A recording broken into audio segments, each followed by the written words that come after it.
with, and I really do appreciate it. I appreciate the messages I've received, sharing your struggles. I am very happy that I'm able to help others. I mean, that was the goal of all of this. On my website, Corinthians Love You, which I'm also on Facebook as Corinthian, I have short stories posted on there about my different life's epiphanies. And the point of it all, one, I love to write, but the other point was to share something in hopes that maybe someone else doesn't have to learn it the hard way like I did, right? So again, thank you for those that are subscribing, those that are following, and if you haven't already, hit that like button and subscribe.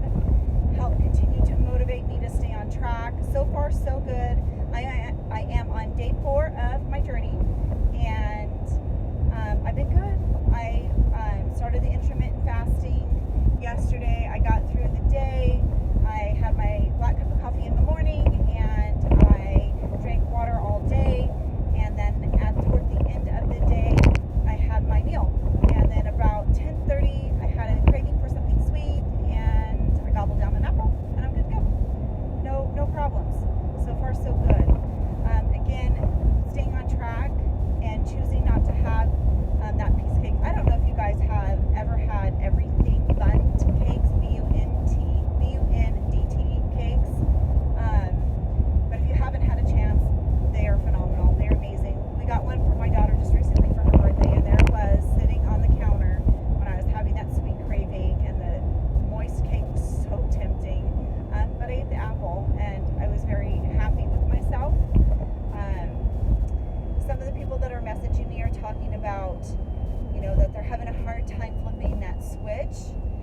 And I just want to say that I know that what's working for me may not necessarily work for you. The reason why I choose intermittent fasting and cutting out the carbs and the sugar is because in my crazy life with 6 kids and a full-time job and an hour commute, that's what works for me. That isn't necessarily going to be what works for you.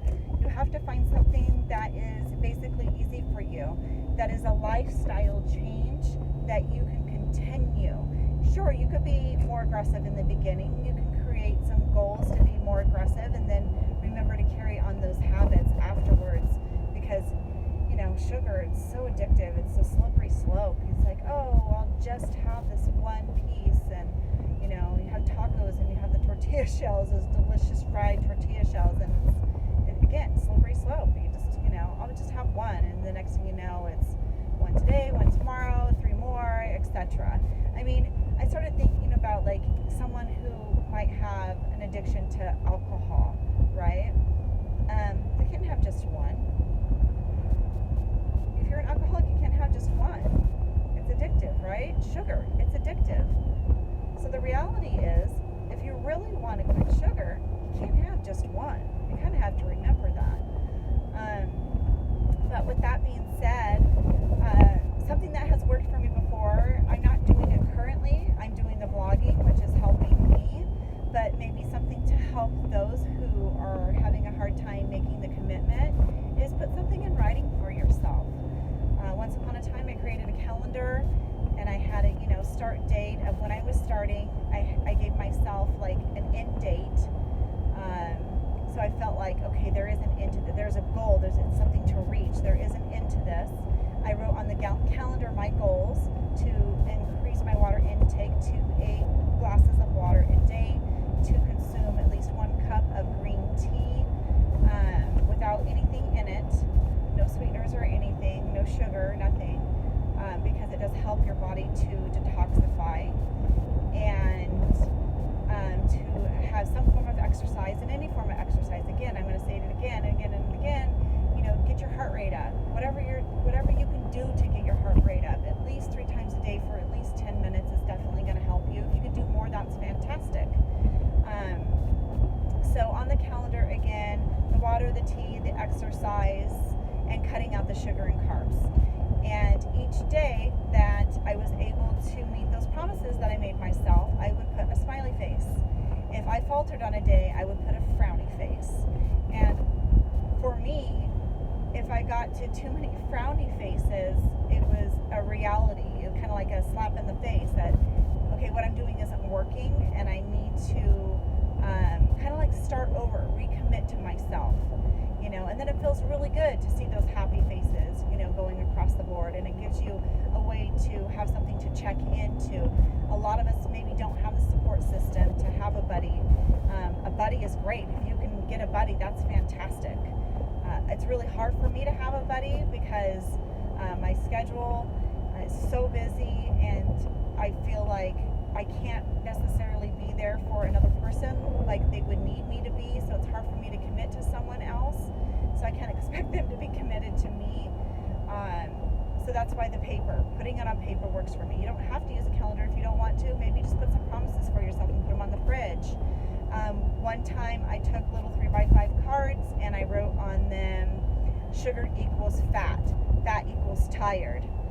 And I put it on the microwave and I put it on the refrigerator, just to remind myself. I mentioned before I'm full-blown ADD, and 1 minute I'm doing really good, and then I will just forget, and I'll grab that bag of spicy Doritos, and I'm like, oh wait, I wasn't supposed to be eating these. Oh well. And then I'm off track, and I'm like, oh well, I messed up on that, so I'm gonna have ice cream tonight.